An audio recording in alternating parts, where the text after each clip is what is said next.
मेवाड़ में भाजपा के सबसे मजबूत पिलर माने जाने वाले गुलाब चंद कटारिया अब असम के राज्यपाल होंगे। इस खबर ने न सिर्फ महामहिम को चौंकाया बल्कि उनके समर्थकों और विरोधियों में भी खलबली पैदा कर दी।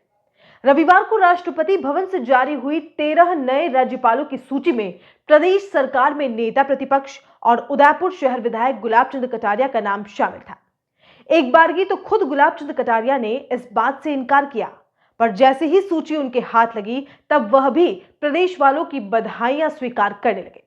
कुछ समय पहले ही कटारिया ने 12वीं बार चुनाव लड़ने की मंशा जाहिर की थी और उनके समर्थकों को इस बार लग भी रहा था कि 60 सालों से पार्टी को समर्पित कटारिया को सरकार बनने पर मुख्यमंत्री बनाया जा सकता है।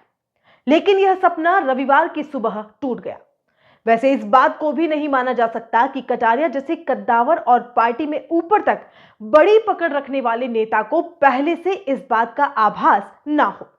मीडिया से बातचीत में कटारिया ने कहा कि 2 दिन पहले ही मोदी जी का फोन जरूर आया था, हालचाल पूछे, बाकी की जानकारी तो मीडिया से ही मिली है। उनको राज्यपाल बनाया जा रहा है, कब जानकारी मिली आपको? ना भैया, प्रधानमंत्री जी मुझे इसकी कोई जानकारी नहीं थी। केवल प्रधानमंत्री जी ने मुझसे परसों टेलीफोन पे जरूर बात किया कि कैसे हैं, क्या है, बस इतना पूछा था, बस इससे अधिक मेरी कोई बात नहीं। आज कब जानकारी मिली आपको? आज तो आपके द्वारा, मीडिया के द्वारा मिली। ईमानदारी से कह रहा हूँ, मैं तो नाच कर पूजा करके बाहर आ ही था और आपके ही फोन आने शुरू हुए, फिर इधर से आए, फिर अधिकृत कागज भी हमने ये मंगाया, तो ये आपके सामने मंगाया भी। असम राज्य के नवनियुक्त राज्यपाल गुलाब चंद कटारिया को इसकी जानकारी पहले से नहीं थी, जैसा कि उन्होंने बताया। वैसे ये सूचना पूरे मेवाड़ के लिए भी चौंकाने वाली रही।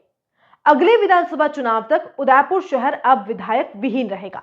ऐसे में भाजपा से जुड़े कई नेताओं ने खुद को अगला विधायक मानकर तैयारियां शुरू कर दी है। कोई ऊपर बैठे अपने नेताओं को साधने में लगा है, तो किसी ने दिल्ली तक कूच कर लिया है।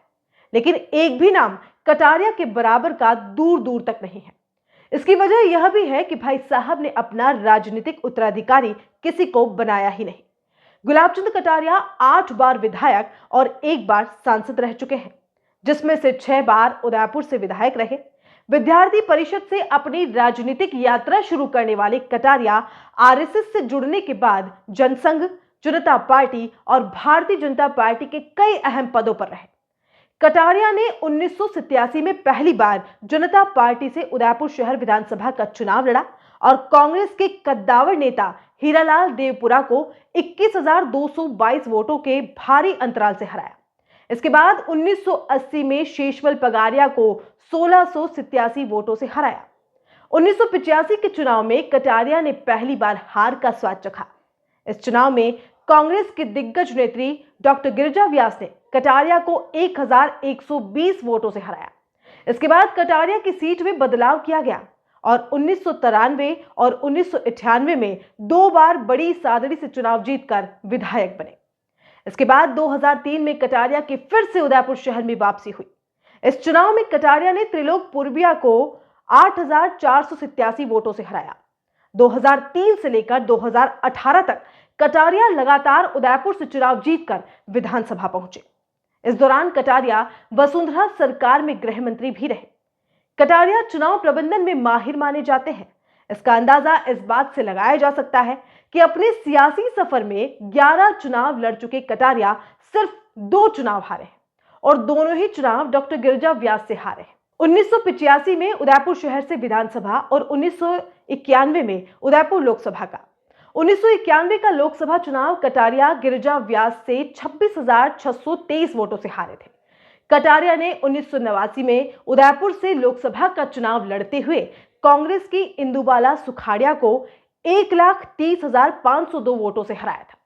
इस प्रकार कटारिया कुल 8 बार विधायक और 1 बार सांसद रहे।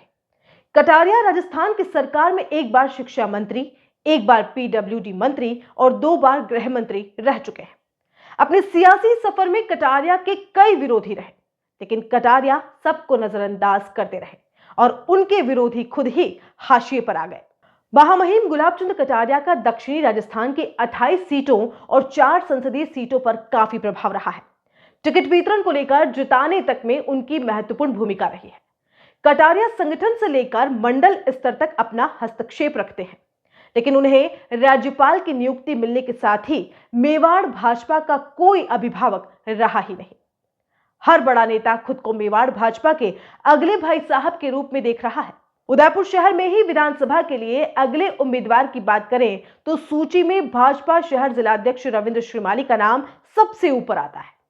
रविंद्र श्रीमाली सभापति, यूआईटी चेयरमैन रहने के साथ ही दूसरी बार पार्टी के शहर अध्यक्ष बने हैं। हाल ही निगम में सत्ता पक्ष के बिगड़े माहौल को संतुलित करने के लिए भी भाई साहब ने रविंद्र श्रीमाली को प्रभारी बनाकर बड़ी ताकत दी थी। वहीं दूसरा नाम उप महापौर पारस सिंघवी का आता है, जो 6 बोर्डों में 4 बार पार्षद रहने के साथ साथ समिति अध्यक्ष भी रहे और हर बार शहर के अलग अलग वार्डों से चुनाव जीतकर पार्षद बने, जिनमें कुमावतपुरा, धानमंडी, सर्वरीतु विलास और रावजी का हाटा शामिल है। श्री सिंघवी एक बार यूआईटी ट्रस्टी भी रहे हैं। जनता के बीच में सिंघवी की पकड़ भी काफी मजबूत है। वहीं महिला मोर्चा की प्रदेश अध्यक्ष अलका मुंदड़ा का नाम भी प्रमुख रूप से चर्चाओं में है। पार्टी को एक टिकट तो प्रदेश में महिलाओं की नेतृत्व करने वाली को देना ही है। वहीं लोकसभा अध्यक्ष ओम बिड़ला और भाजपा के प्रदेश अध्यक्ष सतीश पूनिया से भी अलका मुंदड़ा के पारिवारिक संबंध हैं। इस वजह से भी माना जा सकता है कि उन्हें टिकट दिया जा सकता है। एक और बड़ा नाम सूची में शामिल होने के कयास लगाए जा रहे हैं, वह है डूंगरपुर के पूर्व सभापति के गुप्ता का। जिस तरह डूंगरपुर जैसे पिछड़े शहर को के गुप्ता ने चमकाकर दुनिया भर में अपने इलाके को एक मॉडल के रूप में प्रस्तुत किया है, उससे वह दक्षिणी राजस्थान में काफी जनप्रिय हुए हैं और वर्तमान में देश के गृह मंत्री अमित शाह के गांव को आदर्श गांव बनाने की बागडोर भी संभाल रखी है।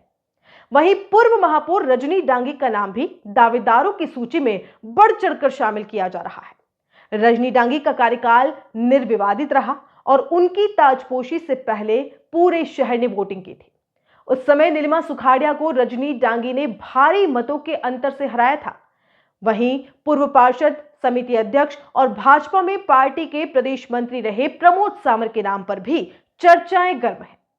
श्री सामर को पार्टी में मैनेजमेंट गुरु भी कहते हैं और शहर ही नहीं पूरे जिले में उनकी पकड़ मजबूत है।